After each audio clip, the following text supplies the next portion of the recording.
नमस्कार।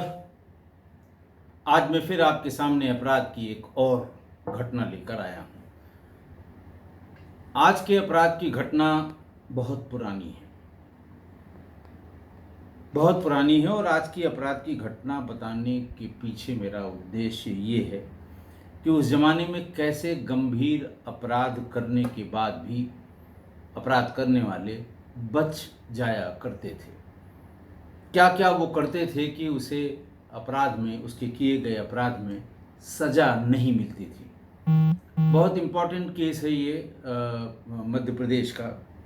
मध्य प्रदेश के जिला इंदौर में एक उप जेल है वहाँ की, महू। महू भी एक वहाँ का इंदौर में एक टाउन है। महू में एक उप जेल है और वहाँ पर 23 जून 2007 को सुबह करीब 10 बजे महू गेट के अंदर बंदी अशोक मराठा से मुलाकात के लिए विजय नागर नाम का एक व्यक्ति आता है। जेल में एक अन्य कैदी जीतू ठाकुर पिछले 3 साल से बंद था और आमतौर पर वो पूरा समय गार्ड रूम में रहता था। गार्ड रूम बिल्कुल बाहर की तरफ, मुख्य गेट से जैसे ही आप घुसेंगे वैसे ही जो जेल के लिए गार्ड लगाई जाती है कि बाहर से कोई हमला न कर दे, कोई ज़बरदस्ती न कर दे, कोई घटना करके भागे नहीं, उसी गार्ड रूम रहता है। आप जानते हैं 2-3 ऐसी प्रैक्टिसेस हैं, बैड प्रैक्टिसेस हैं किसी भी जेल में। एक कि पूरा समय अस्पताल के भीतर रहना। जेल के भीतर एक अस्पताल होता है, अस्पताल में बेड्स लगी होती हैं, अस्पताल की सुविधाएं आप जानते हैं, खुला होगा, पंखा लगा होगा, कहीं कहीं एसी भी लगाया जाता है जो मरीज गंभीर रूप से बीमार हैं जिनका इलाज जेल की अस्पताल में होता है उनके लिए।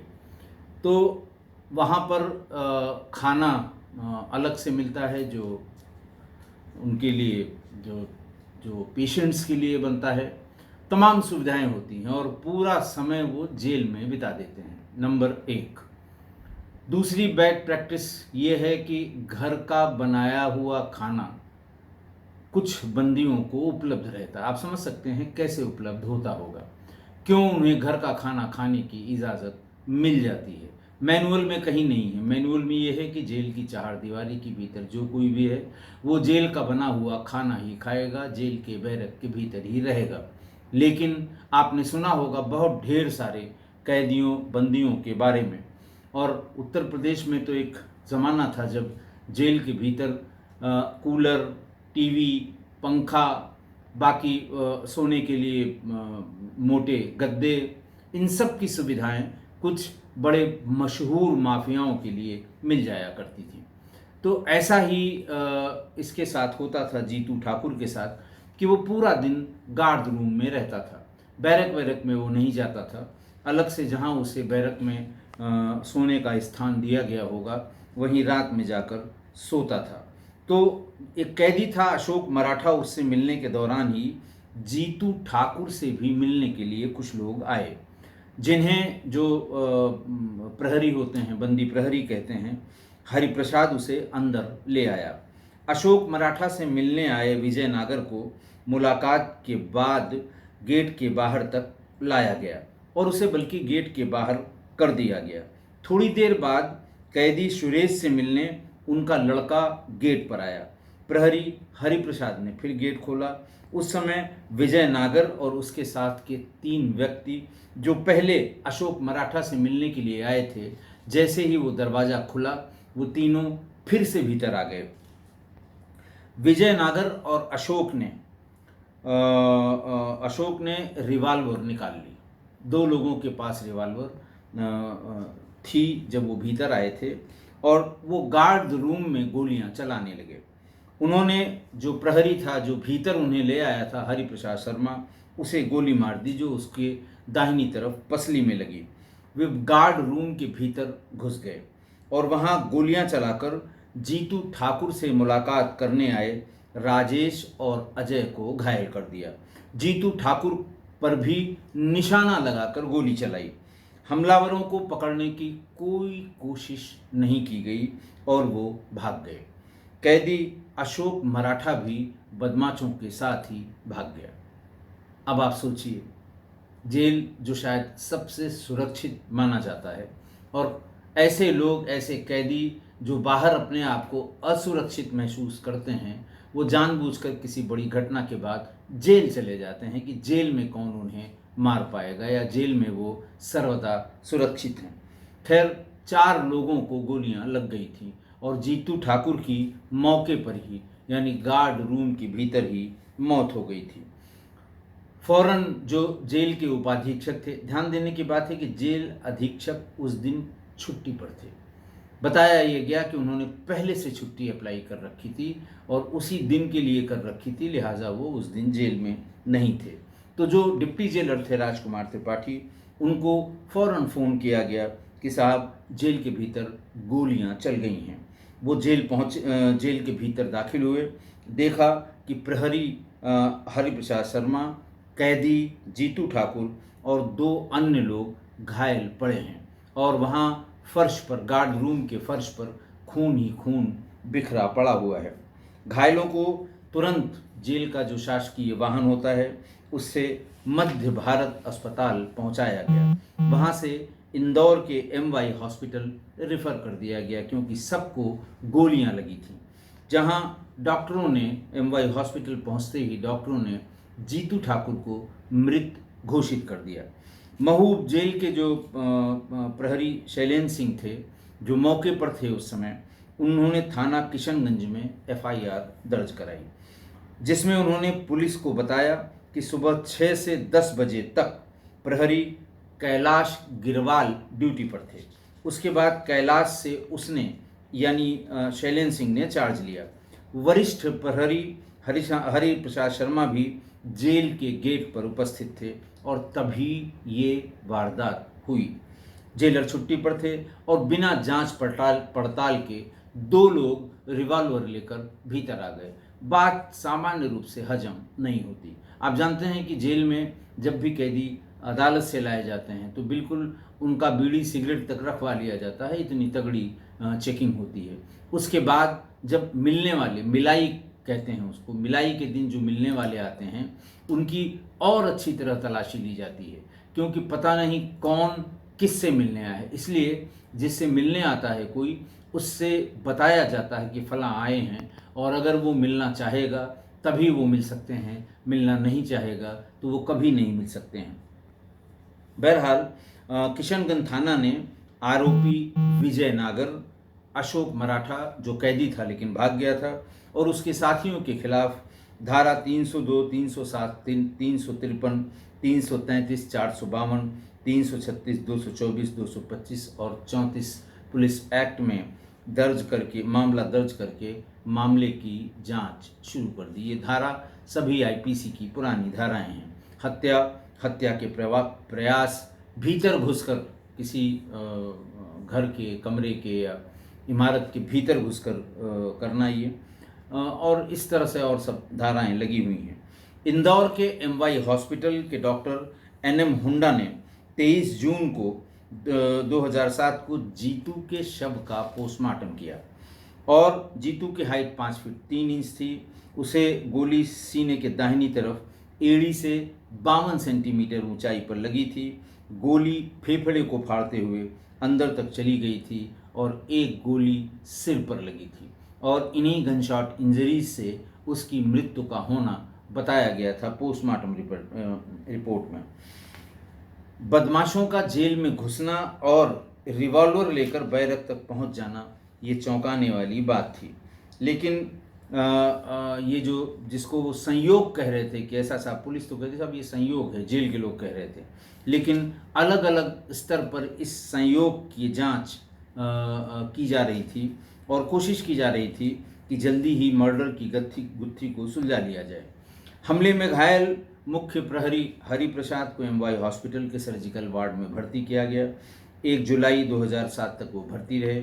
उनके फेफड़े में गोली लगने से छेद हो गया था। ऑपरेशन करके फिर वो गोली निकाली गई। हरिप्रसाद शर्मा के शरीर पर जानलेवा चोट लगी थी। वहीं घटना के बाद अजय भी, उसको भी गोली लगी थी। इस तरह से जो जो लोग इलाज में थे उनकी ऑपरेशन करके गोलियां सब बाहर की गईं। पुलिस इन सभी लोगों को अस्पताल में भर्ती कराकर उनका इलाज करवा ही रही थी कि तभी करीब 12 बजे, ये घटना 10 से 10:30 के बीच थी, तभी 12 बजे ये सूचना आई वायरलेस पर कि अल्फा लेबोरेटरी के सामने राउ चौराहे के पास एक कार लावारिस में खड़ी है। इंस्पेक्टर फौरन, जांच अधिकारी जो हॉस्पिटल में थे वो फौरन वहां पहुंचे और उन्होंने मौके पर पहुंचकर देखा तो कार के अंदर एक प्लास्टिक की पन्नी में पीसी हुई मिर्च, एक काले रंग की पैंट, एक टी शर्ट, एक टोल की पर्ची, एक मैगजीन और एक जिंदा कारतूस मिल गया उसी कार के भीतर। और ये साबित हुआ कि मारने वाले या जेल में हमला करने वाले या जेल में गोली चलाने वाले सब इसी कार से वहाँ तक आए थे। कार के बारे में जानकारी जुटाई गई तो कार को राहुल ने साजिद के यहाँ बिक्री के लिए खड़ा किया था। आप देखते हैं कार बाजार बहुत ढेर सी लगती है, खासकर इतवार के दिन, जिस दिन कार खाली हो। कार वहाँ पर बाजार में लाइन से सब खड़ी हो जाती हैं और उसके ऊपर एक बोर्ड रख देते हैं फॉर सेल। आदमी आता है, अलग अलग ब्रांड की कारों के बारे में जानकारी हासिल करता है और फिर पैसा उसका दे के कागज़ सहित उन सबको ले जाता है, रजिस्ट्रेशन कराता है, तमाम जो छोटी छोटी चीज़ें कार्रवाइयाँ हैं वो पूरी करता है। लेकिन उसका सौदा सिर्फ हुआ था 33,786 रुपये में। साजिद के यहाँ ये खड़ी की थी राहुल ने, लेकिन वो कैसे इन लोगों के हाथ लग गई इसका पता नहीं लग सका। बैलिस्टिक रिपोर्ट में जो जांच हुई तो इनकी जो जिस बोर से सबके शरीर में गोलियां लगी थीं, तो उनको जिन जिन के पास से बरामद हुई थी पिस्टल्स, उनको जब मिलान उसका कराया गया तो ये पता लगा कि 2 पिस्टल से ये गोलियां चली थीं, जिसमें एक विजय नागर के नाम से जेल में मुलाकात करने के लिए भर्ती हुआ था, लेकिन उसका असली नाम करण नागर था। और इसी तरह से नवल जो वहाँ मिलने के लिए गया था, उसका असली नाम यशवंत था। पुलिस ने इन दोनों को गिरफ्तार कर लिया। पुलिस को बैलिस्टिक रिपोर्ट से पता लगा कि जीतू ठाकुर को लगी गोली विक्की उर्फ विनोद से जब्त पिस्तौल से चली थी।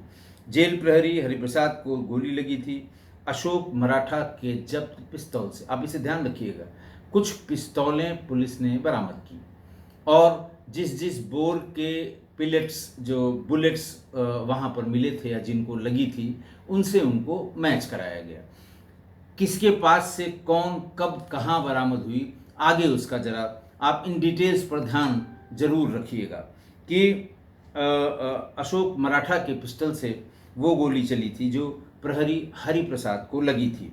हरिप्रसाद ने अपनी चोट के बारे में किसी के खिलाफ बयान में नाम नहीं लिया कि फला की पिस्टल से गोली लगी थी या फला ने गोली चलाई थी, कतई नाम नहीं लिया बयानों में। अब जीतू ठाकुर जो मारा गया, जिसकी मृत्यु हो गई, बाकी सब तो बच गए, लेकिन जो मारा गया असली कहानी वहाँ से शुरू होती है।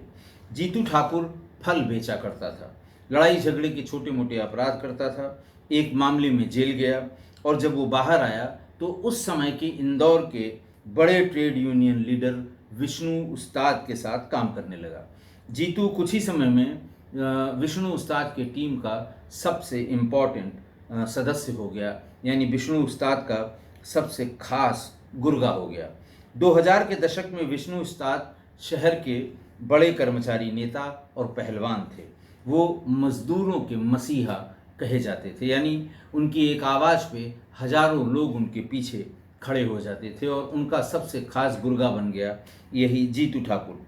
अच्छा, परिवार में विष्णु उस्ताद के परिवार में उनका बेटा युवराज, अजय और एक बेटी थी।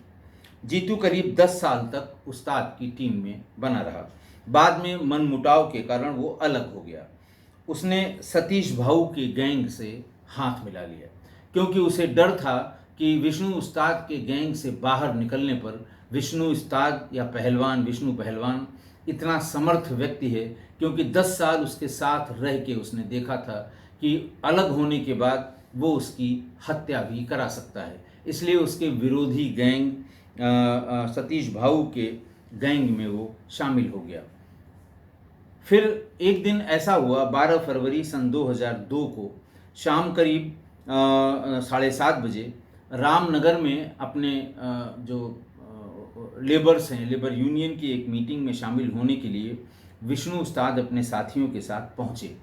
मीटिंग ख़त्म करने के बाद वो बाइक से वापस लौट रहे थे। इसी दौरान अनूप टाकीज के पास उनकी गाड़ी, उनकी मोटरसाइकिल की एक वैन ने उसमें टक्कर मारी। विष्णु उस्ताद नीचे गिर गए। तभी उस गाड़ी में से 12 बदमाश उतरे और उन्होंने लगातार चाकुओं से इतने वार किए कि विष्णु उस्ताद अस्पताल तक जिंदा नहीं पहुंच पाए। रास्ते में ही उनकी मौत हो गई। मामला कोर्ट पहुंचा और जीतू ठाकुर को जेल हो गई, क्योंकि वो 11 साल उनके साथ रहने के बाद अलग हुआ था। लोगों ने बताया कि मारने वालों में जीतू उस्ताद भी था, तो वो जेल भेज दिया गया। लेकिन उसकी सज़ा या उसकी रिहाई का टाइम नज़दीक आ रहा था। वो 6 महीने में ही छूटने वाला था। जिस किसी ने भी ये कैलकुलेट किया, उसने कहा कि 6 महीने में वो बाहर आ जाएगा और उसके पहले इसका काम तमाम किया जाना है। फिर आरोपियों से पूछताछ शुरू हुई, जो पकड़े जाते रहे एक एक करके। किशनगंज थाना पुलिस ने जीतू ठाकुर हत्याकांड में जो कैदी भाग गया था, अशोक मराठा, उससे पूछताछ की और कहा कि ये पिस्टल्स कहाँ हैं। उसने बताया कि युवराज उस्ताद के, यानी विष्णु उस्ताद के लड़के युवराज उस्ताद के ऑफिस के सोफे के नीचे पिस्टल छिपाकर रखी हुई है, चलकर बरामद करा सकता हूँ। इसी तरह विक्की और विनोद ने बताया कि मोबाइल घर में पलंग के नीचे पूछा कि मोबाइल घर में पलंग के नीचे छिपा कर रखा हुआ है, और पिस्टल और खून लगे कपड़ों के बारे में उसने भी उन्हीं के यहाँ युवराज उस्ताद के ऑफिस में ही रखने की बात कही गई। आरोपी करण ने भी यही बताया कि पिस्टल और खून लगे कपड़े युवराज उस्ताद के ऑफिस के दीवान में छिपा कर रखी गई है। खून लगे कपड़े घर में रखने की बात बताई।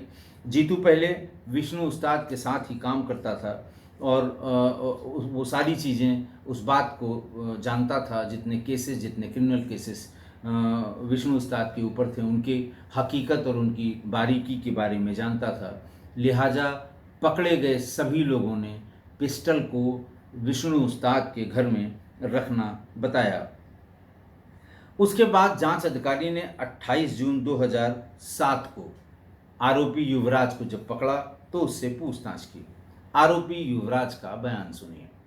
उसने कहा कि साहब, मैंने 8 पिस्टल खरीदी थी जीतू को मारने के लिए, अपना वर्चस्व बनाने के लिए, अपने पिता के हत्या का बदला लेने के लिए।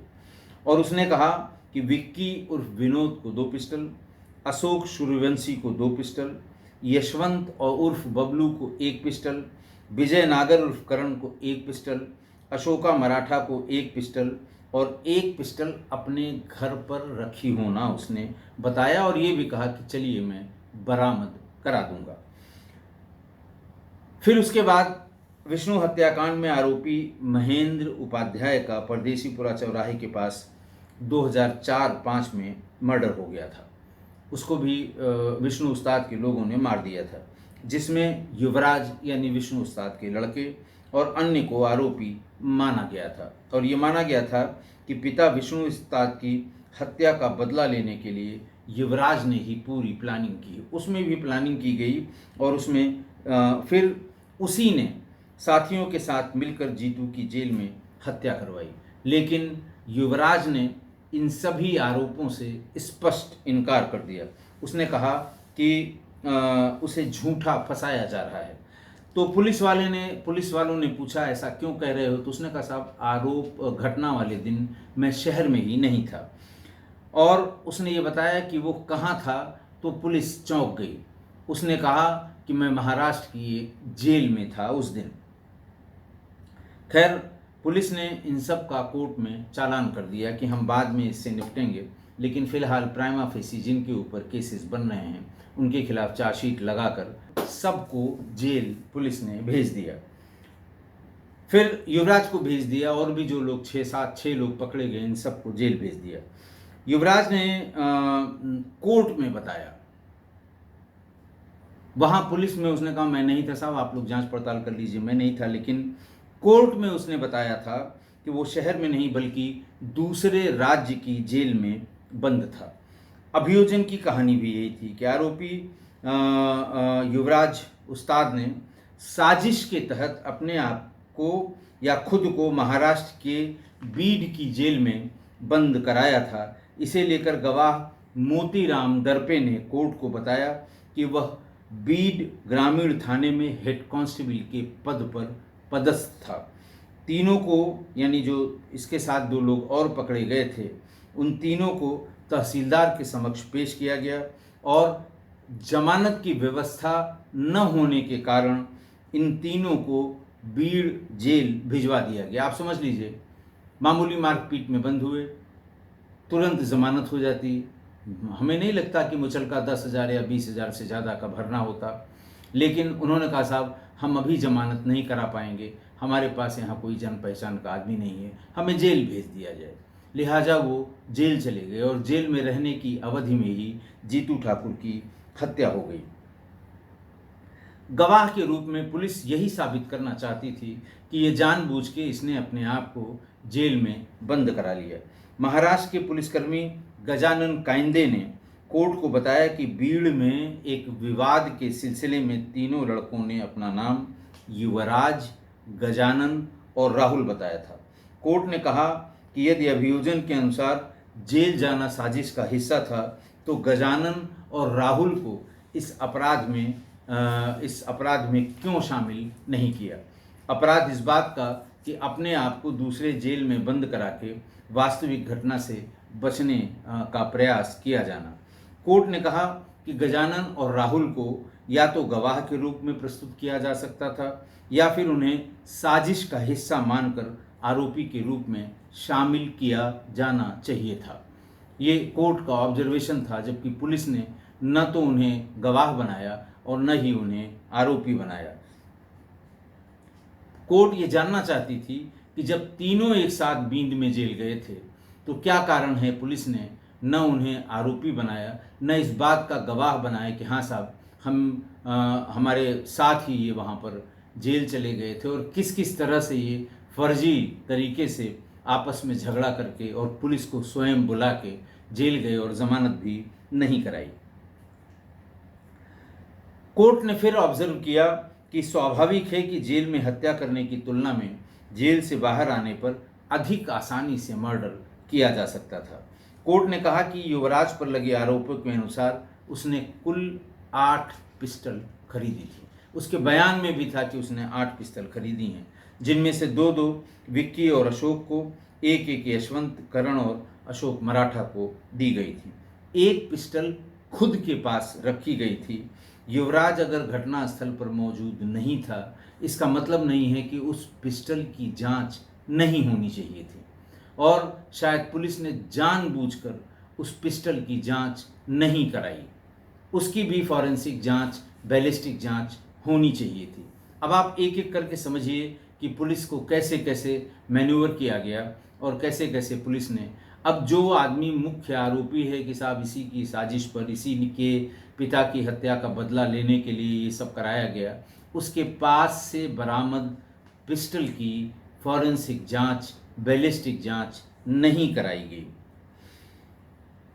किसी आरोपी ने यह भी नहीं कहा, कोर्ट का ऑब्जर्वेशन है, कि उसने अपनी पिस्टल युवराज को दे दी या उससे बदल ली। सभी आरोपियों की बरामदगी, सभी आरोपियों के पिस्टल की बरामदगी एक जगह से हुई, जो युवराज उस्ताद का दफ्तर था। पता था 36 बंसी प्रेस की चाल, जहां पर युवराज ने अपना ऑफिस बनाया हुआ था। इसी स्थान को आरोपी विनोद और यशवंत का घर भी बताया गया। युवराज का ऑफिस भी बताया गया, विनोद और यशवंत का घर भी यही बताया गया, और यहीं से सारी पिस्टल बरामद हुई। संभव है क्या आज की तारीख में अलग अलग अपराधी अपनी अपनी पिस्टल लेकर जेल में हत्या करने के बाद सब एक ही जगह पिस्टल जमा कर दें, जबकि सबको ये पता है कि जहां वो पिस्टल को रख रहे हैं उसी के पिता की हत्या के कारण इस व्यक्ति की हत्या की गई है। अब देखिए आगे इसमें क्या हुआ कि इसमें पुलिस ने विवेचना की। जीतू से मिलने गए घायल अजय ने कहा कि गोली कौन चला रहा था उसे नहीं पता, उसी के सामने सब कुछ हुआ, लेकिन कोर्ट में जाकर वो पलट गया। पुलिस को दिए बयान को कहा कि साहब पुलिस ने दबाव में हमसे बयान दिलवा दिया, उसे नहीं पता कि गोली किसने चलाई। गोली जबकि लगी थी उसको, लेकिन फिर भी वो मुकर गया अपने बयान से। इसी तरह राजेश, वो भी जीतू ठाकुर से मिल रहा था, लेकिन उसने भी साफ मना कर दिया कि वो जब गोली लगी तो वो बेहोश हो गया, उसे नहीं पता कि किसने गोली चलाई। अब देखिए जेल प्रहरी हरिप्रसाद को, उसने कहा कि साहब वो जेल के अंदर से बाहर रजिस्टर लेने आया था, इसलिए भीतर किसने गोली चलाई उसने नहीं देखा। सबके बयान में आया कि हरिप्रसाद वहीं था, मिलने वालों को बाहर ले गया था, दूसरा मिलने वाला आया जब उसने गेट खोला, बाकी के 3 लोग भीतर आ गए, हरिप्रसाद भी भीतर आ गया, उनमें से 2 लोगों ने पिस्टल निकाली, गोली चला दी। हरिप्रसाद ने कोर्ट में कहा कि साहब हमने किसी को नहीं देखा था। जेल में बंद एक दूसरे कैदी सुरेश ने बताया कि वो बिजली चोरी के केस में बंद था और उसका बेटा दिनेश मिलने आया था, उसी गार्ड रूम की बात है, मिलने आया था, तभी गोली चलने की आवाज़ आई। पलट कर देखा तो 3-4 लड़के भाग रहे थे। मैं किसी को पहचान या देख नहीं पाया, उनको दोबारा भी कहीं देखने पर मैं पहचान नहीं सकता हूँ। जो मेन गवाह की बात कर रहा हूँ, जो मौके पर मौजूद थे, उन्होंने अदालत में इस तरह के बयान दिए। घटना के समय तैनात 3 प्रहरी हरिप्रसाद, कैलाश और शैलेंद्र सिंह, वो भी कोर्ट में अपने बयान से पलट गए। शैलेंद्र सिंह वही जिन्होंने एफआईआर लिखाई और ये बताया कि साहब हमारे सामने ऐसे ऐसे इस तरह से घटना हुई, फला फला आए, और नामजद कराया उसमें 2-3 लोगों को, लेकिन बयान के समय वो कोर्ट में अपने बयान से पलट गया, मुकर गया। उसने कहा कि साहब उसने जेल में गोली चली ये तो सुना, लेकिन किसने चलाई ये हमने नहीं देखा, न मुझे पता है। कुल 114 गवाहों का बयान पुलिस ने कराया, लेकिन 21 गवाह गवाही देने ही नहीं आए। कुल 93 गवाहों ने बयान दिए और 93 में से 70 अपनी गवाही से मुकर गए, पलट गए, होस्टाइल हो गए। पुलिस को दिए गए बयान को उन्होंने कहा साहब जबरदस्ती मुझसे बयान लिया गया। तो कोर्ट ने कहा कि भाई प्रोसिक्यूशन ने युवराज ने साजिश की है, इसका कोई सीधा साक्ष्य अपने केस डायरीज में नहीं दिया है। कोर्ट ने कहा कि देखिए आपराधिक साजिश साबित करने के लिए उद्देश्य, योजना और मीटिंग ऑफ माइंड्स आवश्यक तत्व हैं। ये इम्पॉर्टेंट इंग्रेडिएंट्स हैं 120B यानी साजिश को साबित करने के लिए। लेकिन इन तीनों के बारे में, कॉमन मीटिंग ऑफ माइंड्स और योजना और आपराधिक उद्देश्य, इन तीनों के बारे में केस डायरी में पुलिस ने कुछ भी नहीं लिखा है। अभियोजन ने किसी भी गवाह से ये नहीं बताया है, किसी भी गवाह ने ये नहीं बताया है कि मृतक जीतू ठाकुर आरोपी युवराज के पिता की हत्या के केस में जेल में था। इतनी बेसिक बात केस डायरी में कहीं इसका किसी गवाह के बयान में उल्लेख नहीं है। डिप्टी जेलर के बयान में तो आईओ ये पूछ सकता था ना कि साहब ये किस आरोप में यहाँ जेल में बंद थे, और इनसे जब लोग मिलाई करने आए थे तो ये कितने दिनों से बंद हैं, पिछले दिनों में कितने लोग इनसे मिलने आए थे। तो वो बताता कि हाँ साहब वो विष्णु उस्ताद की हत्या में बंद है और युवराज विष्णु उस्ताद का लड़का है। तो ये भी पूरी केस डायरी में कहीं इसका उल्लेख नहीं है कि जिसको वो आरोपी बना रहे हैं उन्हीं की पिता के हत्या में ये मृतक पिछले कई सालों से जेल में बंद है। ट्रायल के समय कोर्ट ये कहती है कि ये मान भी लिया जाए कि आरोपी युवराज मृतक जीतू से अपनी पिता की हत्या का बदला लेना चाहता था, तो ये अपराध करने के लिए पर्याप्त कारण हो सकता था, लेकिन इस आधार पर अपराध की प्रामाणिकता साबित नहीं हो सकती थी। प्री मीटिंग प्लान, उन्होंने कहा कि साहब मान लिया मैंने कि इन लोगों ने साजिश करके और इतने लोगों से संपर्क करके और अपने पिता के हत्यारे की हत्या करने के लिए जेल में इन लोगों को भेजा, तो प्री मीटिंग प्लानिंग के कोई सबूत केस डायरी में नहीं लिखे गए हैं। पुलिस ने विवेचना में कोई तथ्य इस तरह का नहीं दिया है जिससे ये पता लगे कि घटना के पहले प्री मीटिंग प्लान की गई थी। कोई सबूत नहीं है। हत्या की प्लानिंग के लिए कथित तौर पे हथियार कोई जो खरीद फरोख्त की गई, उससे संबंधित सबूत इकट्ठा कर पेश किए जा सकते थे। जिस व्यक्ति से हथियार खरीदे गए थे उसका बयान लिया जा सकता था और साजिश के तौर पर उसे भी सह आरोपी बनाया जा सकता था, लेकिन पुलिस ने ऐसा नहीं किया। प्लानिंग के तहत आरोपियों का एक दूसरे से लगातार संपर्क में रहने के जो सबूत थे, यानी कॉल डिटेल थी या टावर लोकेशन थी, इसको भी केस डायरी में बताया जा सकता था, लेकिन ऐसा कोई सबूत पेश नहीं किया गया जिससे हत्या की योजना करना या प्लान करना साबित हो सके। बहरहाल दस्तावेजी सबूत कोई नहीं थे, इन सब को कनेक्ट नहीं किया गया। हत्या बाहर से बैठ के प्लान की गई, इसको किसी गवाह के जरिए बताया नहीं गया। और सबसे ज़रूरी बात कि पूरी विवेचना में इसका उल्लेख कहीं नहीं है कि आरोपी बनाए गए युवराज के पिता की हत्या करने वाले की हत्या की गई है, यानी जीतू ठाकुर युवराज की पिता की हत्या में इस जेल में बंद था और इसका कहीं कोई जिक्र नहीं है। बहरहाल 25 अप्रैल 2022 को इस हत्याकांड में इंदौर डिस्ट्रिक्ट कोर्ट में एडिशनल डिस्ट्रिक्ट जज की कोर्ट में फैसला सुनाया गया और कोर्ट ने 6 में से 4 आरोपियों को बाइज्जत बरी कर दिया, जिनमें युवराज काशिद, जिसकी वजह से या जिसने ये हत्या कराई थी, वो बाइज्जत बरी कर दिया गया। यशवंत उर्फ बबलू, विजय उर्फ करण, इन सभी को यशवंत उर्फ बबलू और नवल और विजय उर्फ करण को बरी कर दिया गया, जबकि विनोद उर्फ विक्की और अशोक मराठा को दोषी पाते हुए आजीवन कारावास की सज़ा सुनाई गई। इस आजीवन कारावास के विरुद्ध ये लोग हाई कोर्ट गए हैं और हमें नहीं लगता कि हाई कोर्ट से भी इनकी सज़ा बरकरार रहेगी। जब विवेचना में इतनी ढील हो, विवेचना में इतने झोल हों, विवेचना में इतनी चीज़ें छोड़ी गई हों, तो फिर तो हाई कोर्ट में किसी गवाह के बयान की ज़रूरत नहीं है। जो कोर्ट के आदेश हैं उसी में वकील जब भिड़ेंगे तो धज्जियाँ उड़ा देंगे। इसके पहले कि मैं आपको आज की घटना बताऊं, एपिसोड 1292 में कुछ लोगों ने कुछ सवाल किए हैं, उसके बारे में आपसे बातचीत करूंगा।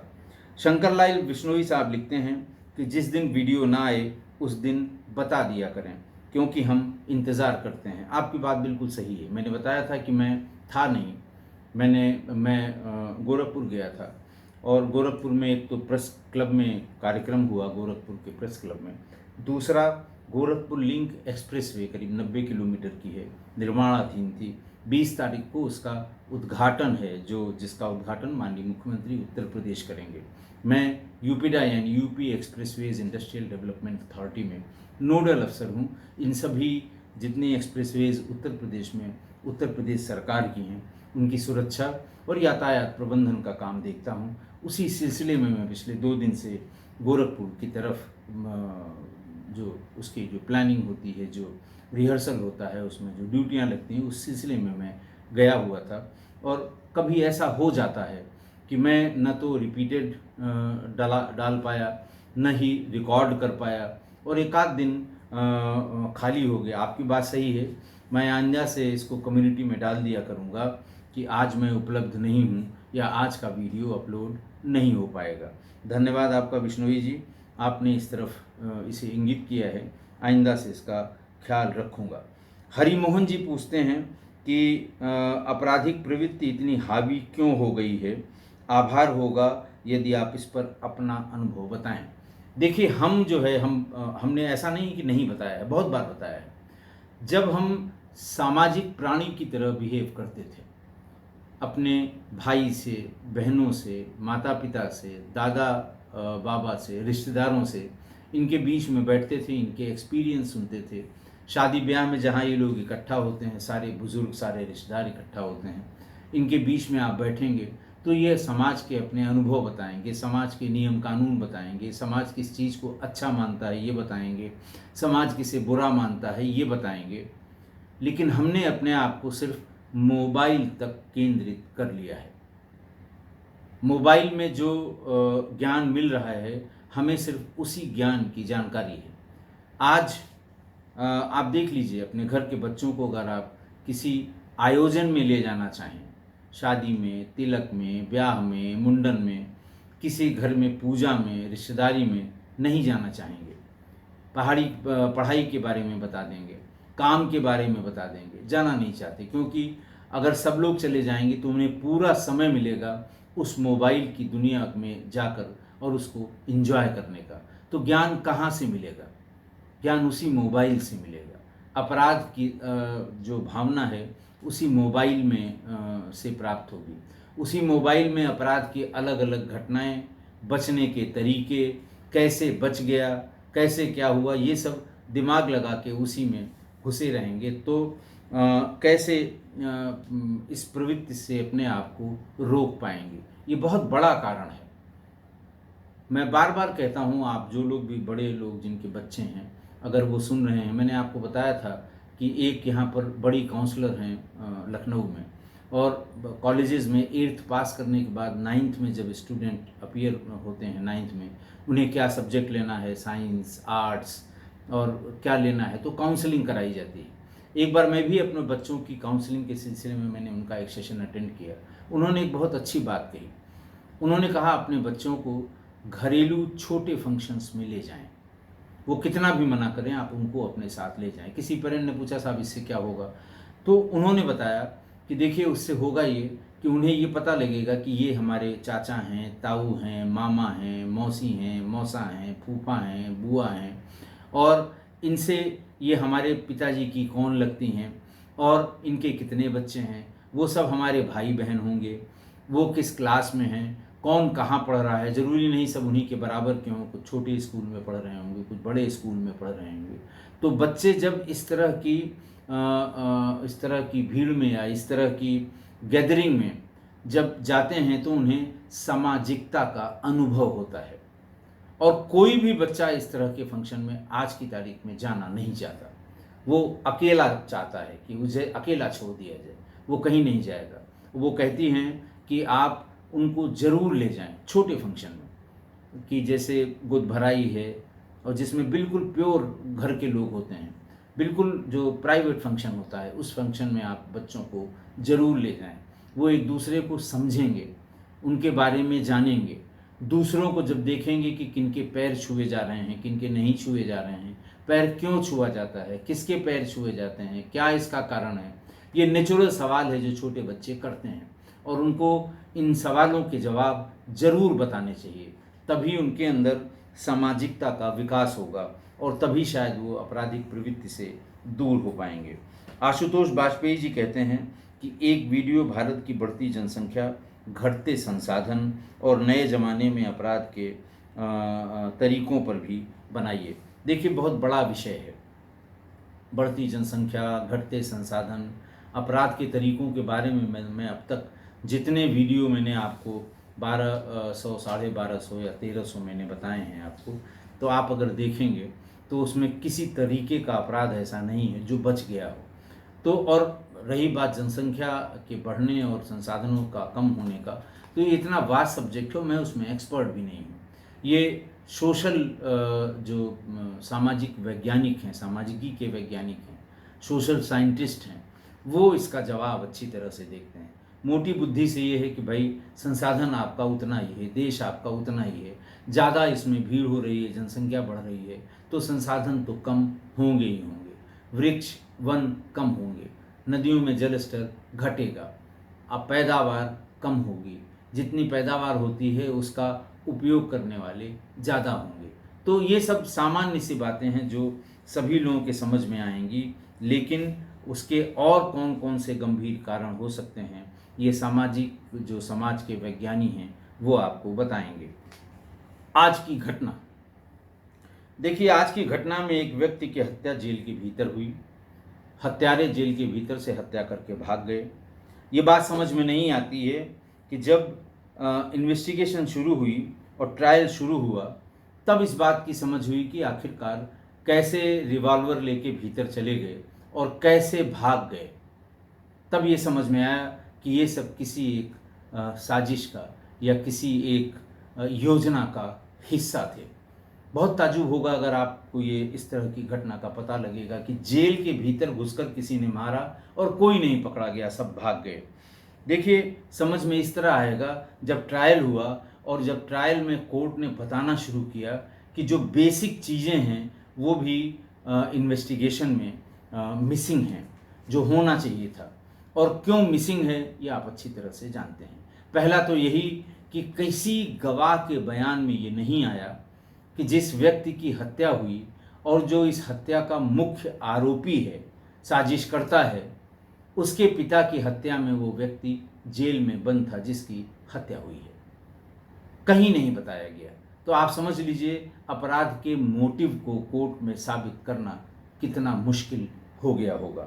दूसरा था कि युवराज ने 8 पिस्तल खरीदने की बात की और सभी बरामद नहीं हुई। और ख़ासकर जो युवराज ने कहा कि साहब हम तो जेल में थे, हम मौके पे नहीं थे, लेकिन हमने अपने हिस्से की एक पिस्टल रखी थी, उस पिस्टल का भी फॉरेंसिक या बैलिस्टिक एग्जामिनेशन नहीं कराया गया।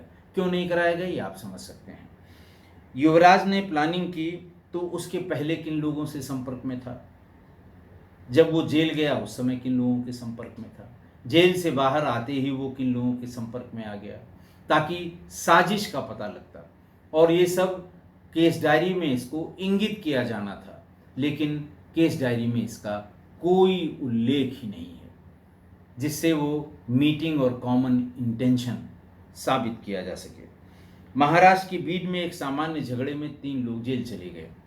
तीनों लोगों को पुलिस ले गई और उन्होंने कहा कि साहब हमारे पास जमानत के लिए लोग उपस्थित नहीं हैं, हमें जेल भेज दिया जाए।